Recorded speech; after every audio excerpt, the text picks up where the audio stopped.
তাহলে সব মিলাই এবার মানুষ আমের দাম পাইলো না। ওই মাঝে একটু যা দাম উঠছিল ওই শেষ, তার আগেও নাই পরেও নাই।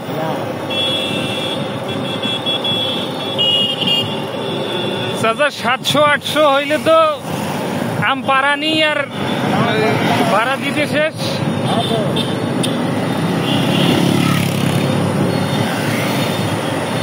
আমরা ওই দিন আম কিনতে গেছি নহাটা, তো একজন পরিচিত লোক আছে, বলতেছে তোমরা যদি পাড়ায় নিয়ে আমাকে আমের টাকা দিয়ে যাও যাও, নইলে আমার পাড়া নিয়ে এত মানে বিক্রির টাকা যদি একই হয় আমি পাড়ায় কি করব। আম তো ওইদিকে মাঝে এমন হয়েছে যে মানে গাছ থেকে পরে পরে পচে গেছে, তাও ওগুলা কেউ না হাত দেয়নি, কারণ বাজার নিয়ে যাইতে তো একটা খরচ আছে আপনার লেখানি সহ।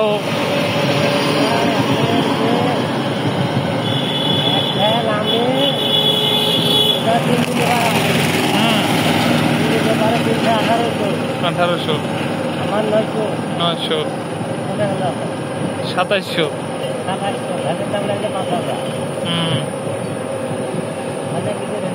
তাহলে তো বেশি টাকাই থাকলো না।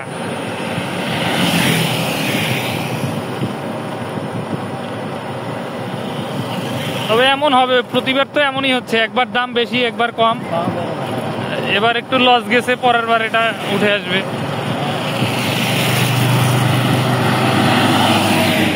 এবার বেশি সমস্যা হয়েছে কি আমগুলা যখন পাকছে তো একসাথে পাকছে বলে,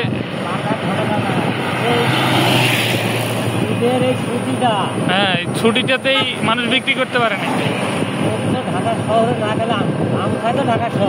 হ্যাঁ প্রতিদিন গাড়িময় গাড়ি আম যায়, সেই পরিবহন বন্ধ হয়েছিল ঈদের কারণে।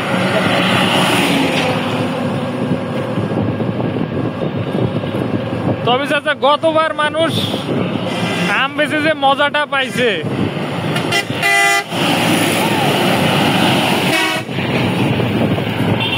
2700-2800 টাকাও বিক্রি করছে।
ওই আমি এত দাগ কেন?